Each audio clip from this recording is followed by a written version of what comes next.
Power begins from within. If you're aware of who you are, if you're aware of what you're good at, what you're not good at, if you're able to see how emotions kind of govern your life, if you can learn what your weaknesses are and how to control them, you can't ever get complete control, but awareness is almost enough. Slowly through this process of knowing who you are and understanding other people and how they operate so you don't make stupid mistakes in life, you can increase that little tiny margin more and more and more, and you will be a person of power. Law number 1 in the 48 Laws of Power is called never outshine the master. And almost every single person in the world has violated that law, myself included. Basically how it works, you're so eager to impress your boss or whomever in your new job that you try so hard that you make him or her feel insecure. Like maybe you're younger and better than they are. And because of that, you're fired, or something bad happens to you and you never know why. Do you think meditation is allowing you to make more interesting connections because of the quiet? Yes, I mean, I'm not going to go too deeply into this. It's a theory of creativity that's not my own, but that I use a lot in Mastery. And basically the idea is that ideas are generated in the unconscious. They're not generated consciously. Your conscious mind is very limited what you can hold in your memory. Right. But unconsciously, in your subconscious, when you're asleep, when you're dreaming, the mind is filled with thousands upon thousands of ideas and things that are there, that are lingering there. And connections are being made all of the time. And occasionally those connections float up to your conscious mind and you have a brilliant idea about how to do something. 1 out of 10 people are like great manipulators. And there just takes one person and they can ruin your life. We were born with this natural talent. Every single person is born with this talent for getting inside the minds of other people. It's something that you're not even aware of. How do they need to conceive of that? To what end are they using that skill to make their own dreams come true? First thing is you're not aware of this power that you have. You're walking around in life, I'm not critical because I'm the same, sort of sleepwalking. You're inside hearing your own thoughts day in, day out, like a continually, circling loop in your head. And you're not aware of the fact that if you stop that and you look at other people, a world opens up to you. So what's the first component of that world? Nonverbal communication. 95% of what really matters in communication between people is not through words. Words are used to deceive you, to disguise what people are really thinking. What are just a step or two that they can take down that path starting today? The first thing to understand is the most important, and that it is a skill. If you want to play the piano, you can't just sit down and suddenly play. You've got to practice it. You've got to practice it every day. And if you practice an hour a day, you're going to get better at it. Why are children able to learn and an adult can't? The reason is children don't think that they're superior. They don't think that they already understand the world. They're this small. They're weak. They're defenseless. They have to learn or they're going to die.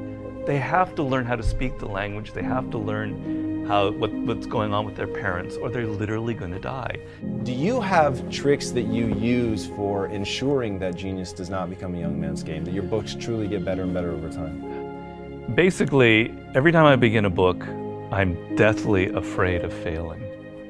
I feel like, it's not going to sell as well as the last book. I'm losing it. I got to go back to square one. Each project, each thing that you do in life, you have to kind of create that feeling in the gut like, I don't know if I'm going to be able to pull it off. I don't know if I can go 12 rounds with Floyd Mayweather this time. I don't know it. The secret really to success in life, I have to say, is retaining, I talk about this in Mastery, is retaining your childlike qualities.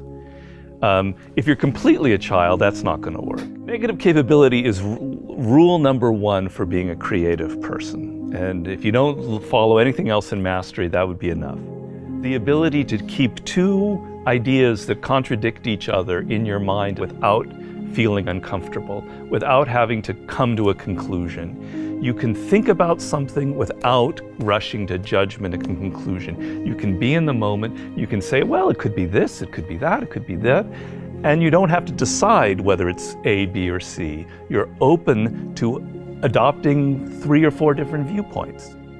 If you love music, don't quit your job and play guitar. Like, you're gonna have a hard time feeding your family. But you have advice for them. What is that advice? Yeah, but people say, live your passion. These are cliches, and nobody changes their life based on a cliche. You've got to do hard work, and to do hard work, you have to have a roadmap. Somebody has to show you step to get there. Working for yourself, starting your own company, doing what you love should be everybody's goal. The process begins by first knowing what you really love. And believe me, I do a lot of consulting.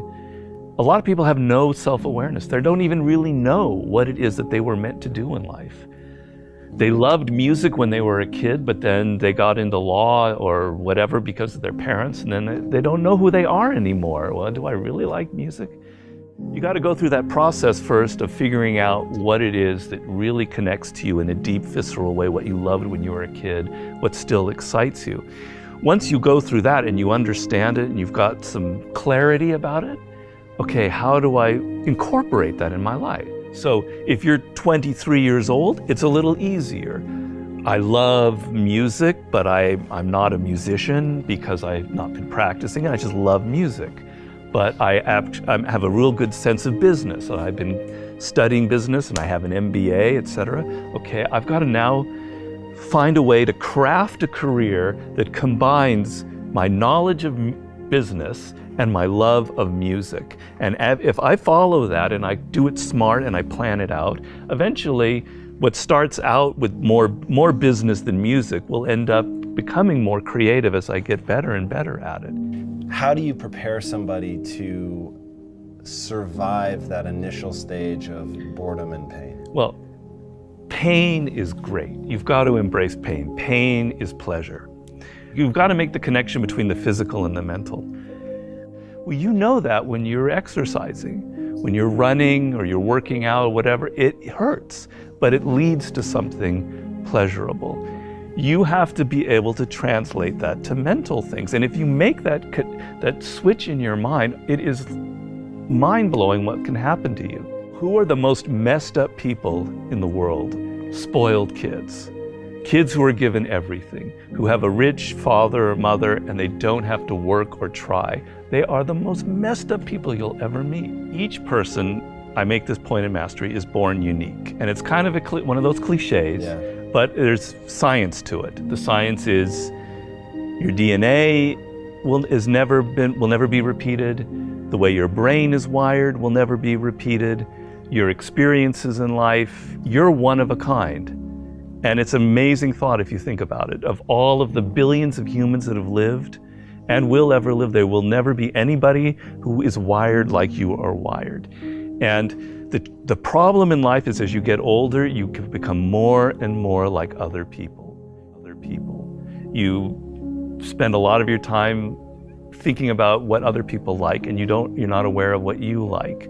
You go into careers because you listen to other people. If you look at all of the brilliant people who've succeeded in life, if you look at a Steve Jobs, you look at an Elon Musk, etc., there's nobody else out there like them.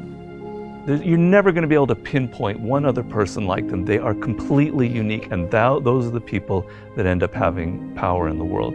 So if you're going to be able to create that website, that blog, that whatever it is, that startup that is different, that has its own niche and reflects you, something good will happen from it. Control people's perceptions of reality and you control them. It's a great military strategy. Comes from the great Colonel Boyd, who invented what's known as the OODA loop. And he came up with the OODA loop, which means orientation, observation, decision, action. You have to observe what is happening, orient yourself into the context of it, decide what you need to do, and act. We want to believe that there are shortcuts to success. We want to believe we can take a drug or we can do something that'll make it quick and easy. But the truth is, it takes grit. It takes persistence. So it's hard to understand what could happen to you in 10 years in a visceral gut way of what it means to have failed in life. And to me, failure in life is not having money. It's not realizing your potential.